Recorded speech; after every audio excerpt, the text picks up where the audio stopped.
Damien always talked about telling his story and making this movie and having it be about excess and having it be about decadence.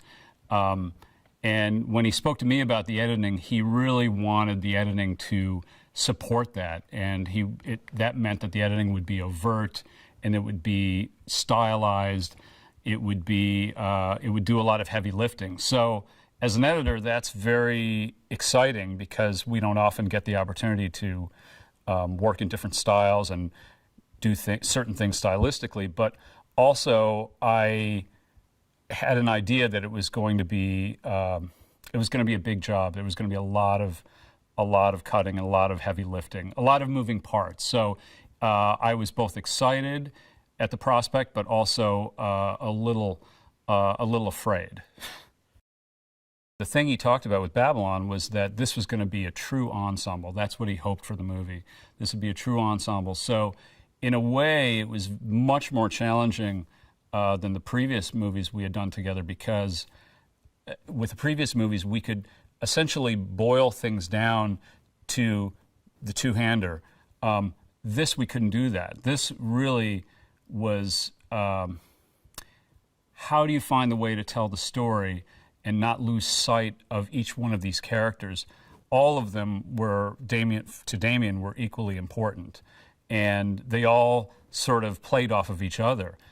One person's storyline hinged on another person's storyline. So we couldn't do what we had done before, which was kind of distill in a certain way where it really came down to one character or two characters. This was something that we knew out of the gate was going to be more complicated. With the scenes with Jack Conrad on the hilltop, the battle scenes, I think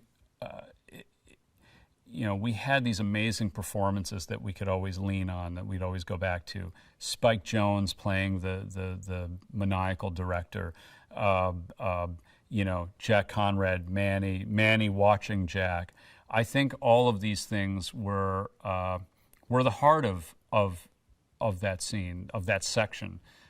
So in a way, every time we went back to that, we knew we could always lean on those characters. And so the idea was, as long as we didn't lose those characters, and those characters include Jean Smart playing Eleanor, who's kind of taking notes and watching this through these opera glasses from afar. As long as we always checked in with our characters, we knew that we'd be keeping it honest. We knew that we would not just be reveling in spectacle.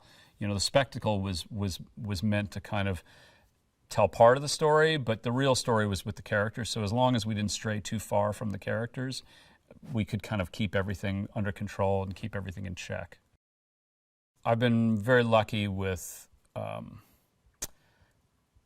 get to work with Damien and collaborate on movies that feature incredible characters that he's written and created, and also feature incredible performances.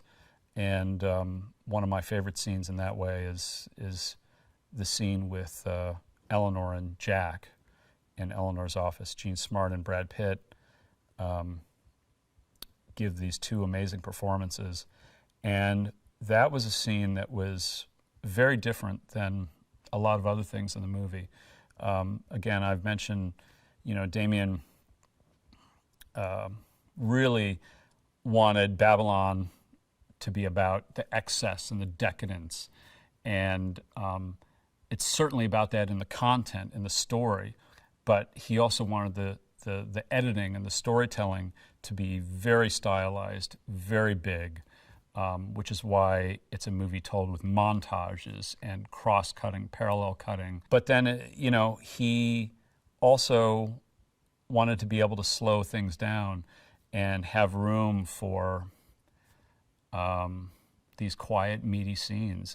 And the scene between Jean Smart and Brad Pitt was one of those scenes, one of my favorites.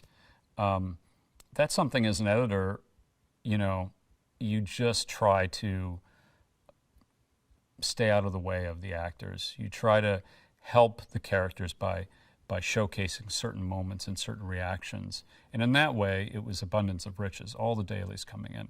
I mean, every piece of coverage of both of them was really fantastic. So, you know, it was really an abundance of riches. But it really is, it is a matter of trying to be there and support in terms of like, you know, stay on this performance a little bit longer because something amazing happens. Stay on this longer so that their eyes can meet, so that the characters really feel like they're connecting.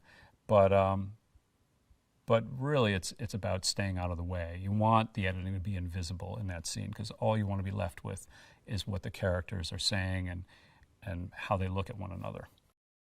Diego Calva was incredible to watch as the dailies came in because he immediately had this presence. I mean, he could kind of own the screen. You could just, you know, there were moments where I would just want to stay on him and not cut. I just want to stay on this look he was giving. And there was something in his eyes. I think great actors have it. They can own the screen. And I was really delighted and amazed that, I mean, it was beyond my wildest dreams where Diego could do that. And he could do that in scenes with Brad Pitt, with Margot Robbie, with Gene Smart, you know, with all the characters. He could kind of hold his own. And that's a unique quality, and not every actor has that.